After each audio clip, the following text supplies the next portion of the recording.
Il m'a mis dans le ring, il m'a dit vas-y boxe maintenant, tu veux boxer? Bah boxe. Et il y avait que des mecs, déjà au début il voulait pas les meufs. Et il m'a dit ouais regarde un entraînement, il n'y a pas quelque chose qui te choque et tout. J'ai dit bah non, il n'y a rien qui me choque.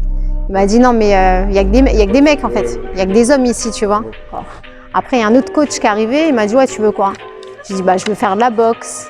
Il m'a dit vas-y viens, tu rentres dans le ring et tout, tu mets des gants, je vais t'envoyer un mec. J'ai boxé, je me suis pris des coups bien sûr, j'en ai remis. Après bref il a arrêté, il m'a dit ouais alors c'est ça que tu veux faire? Te prendre des coups et en remettre derrière comme ça? Je dis bah ouais c'est ça que je veux faire. Ouais en fait je pense que c'est ça que j'avais besoin en fait, d'une discipline carrée en fait. Ça va. Tu m'as échauffé? Ouais, je fais l'échauffement aussi. Trop à l'aise mais bon après ça va. Je suis plus à l'aise en spontané, en hors caméra.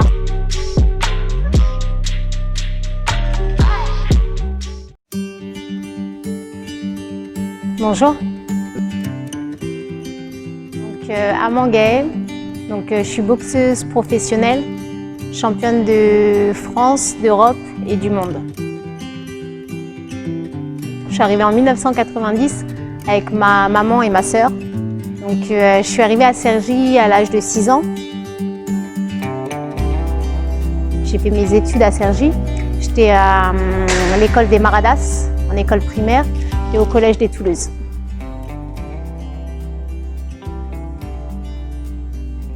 J'ai arrêté l'école en fin de 5e. Après, j'ai fait un CFA restauration. Je suis allée dans la restauration. J'ai travaillé autant que cuisinière et serveuse. Alors, j'ai commencé la boxe à l'âge de 14 ans.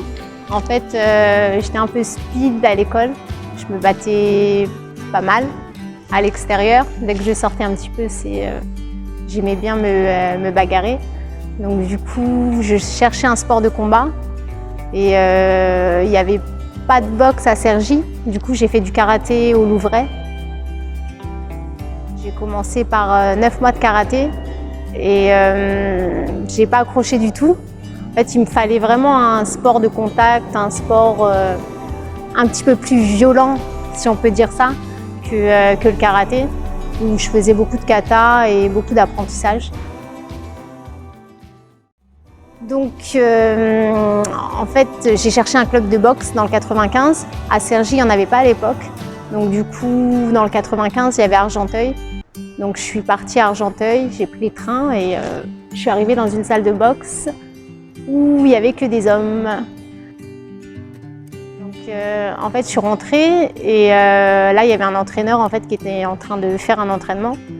Il m'a demandé ce que je voulais, en fait, ce que je faisais ici, si je venais chercher quelqu'un ou si je venais juste regarder. Et je lui ai dit non, je viens pour m'entraîner, je veux m'inscrire. Il m'a dit non, mais en fait, regarde, là, il n'y a que des hommes, il n'y a pas de joueuses de poupées Barbie, donc les filles, c'est pas ici, en fait, donc non, je te prends pas. Je dis ok, d'accord, je lui dis mais c'est vraiment ce que je veux faire, en fait, donc je veux continuer à regarder, je veux rester là pour l'instant. Et de là, en fait, il y a un entraîneur qui est sorti de son bureau. À l'époque, c'était Monsieur Prosper, donc l'entraîneur d'Argenteuil. Donc il me dit, tu veux vraiment faire la boxe, toi, avec ton visage, là, comme ça. Tu vas avoir des bleus, tu peux te prendre des coups. Tu es une femme, il faut que les femmes, ça reste joli. Tu peux pas faire de la boxe. J'ai dit, mais si, c'est ce que je veux faire, en fait. J'ai besoin de ça. Et il m'a dit, ok, bah, tu montes dans le ring et on va voir ce que tu vaux. Du coup, ils m'ont mis un mec du club qui savait boxer, en fait, déjà, qui était déjà en compétition. Donc du coup, il m'a mis dans le ring avec. Je me suis pris des coups. J'en ai mis aussi. Mais voilà, il m'a laissé boxer pendant 2 minutes. Et à la fin, il me dit, alors c'est ce que tu veux faire? Te manger des coups comme ça et en remettre derrière? J'ai dit, ouais, c'est ce que je veux faire, je veux rester là et tout. Il m'a dit, ok, je te prends. Il m'a dit, maintenant, il faut être là tous les soirs à 17h. Si t'es pas là à 17h, ben, en fait, ça sert à rien, tu viens pas, tu t'entraîneras pas avec moi. J'ai dit, ok. Et après, bah, tous les soirs, j'étais là à 17h.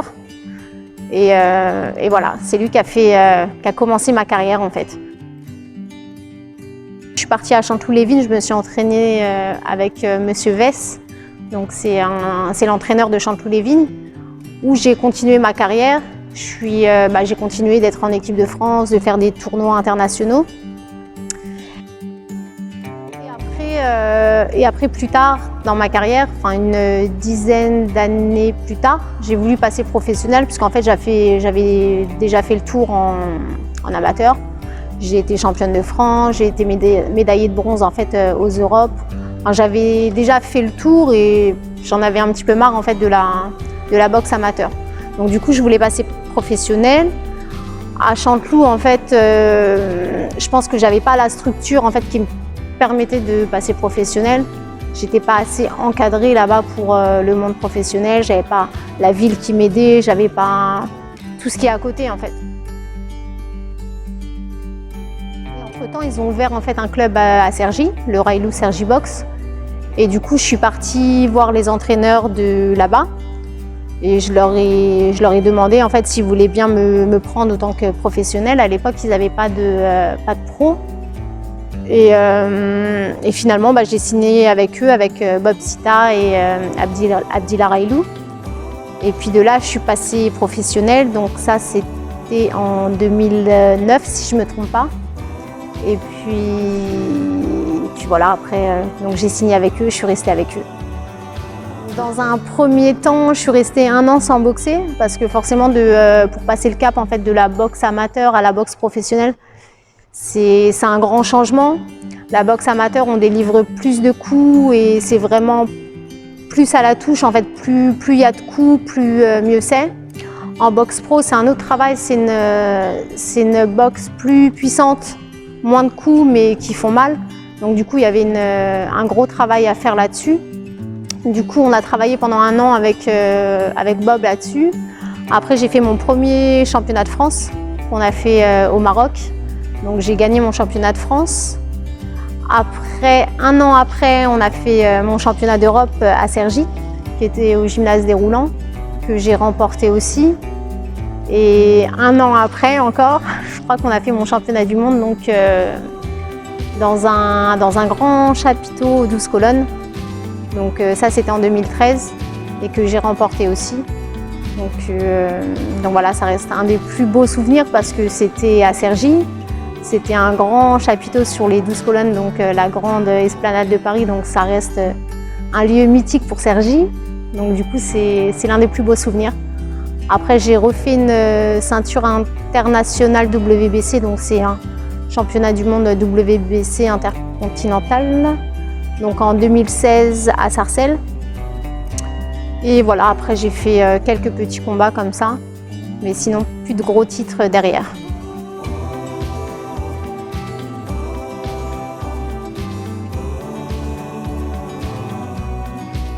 Alors, on va faire dans l'ordre.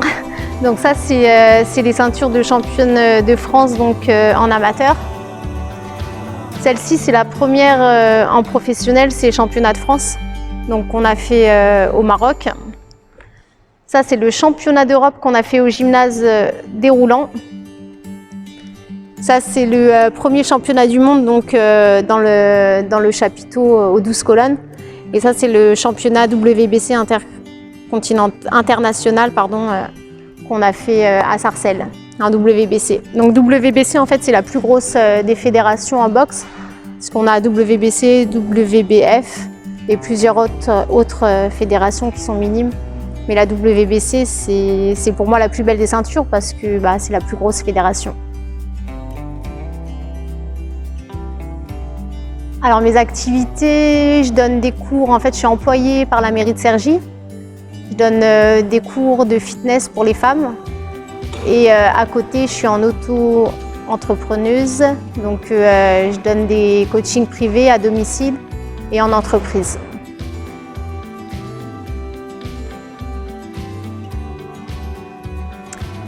Mon rapport avec la ville de Cergy, c'est que c'est ma ville, j'y ai grandi, j'y ai boxé, j'y ai travaillé, j'y travaille encore et j'y habite encore.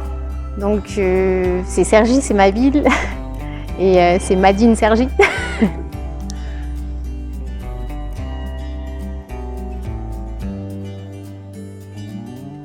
Au début, je la connaissais pas plus que ça, je la regardais plus sur les réseaux.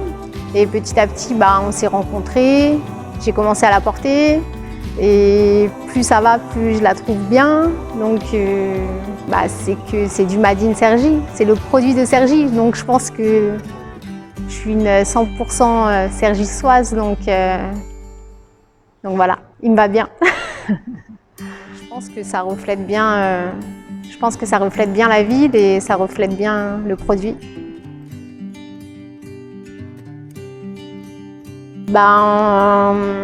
J'aimerais bien faire un dernier championnat du monde. Après, je pense que je suis suivie encore par Bob Sita.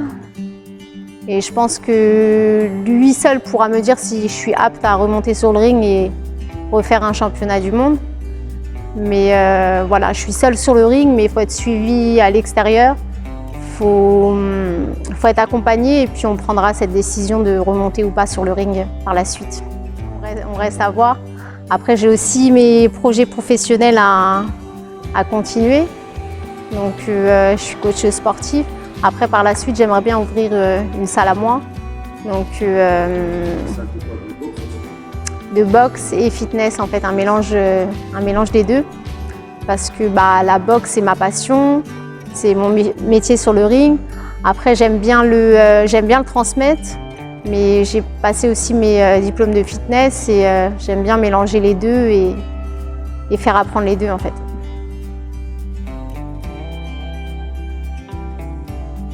Parfois, il faut juste pousser des portes pour réaliser ses rêves. En fait, moi, je suis arrivée dans une salle à Argenteuil qui me fermait les portes au début.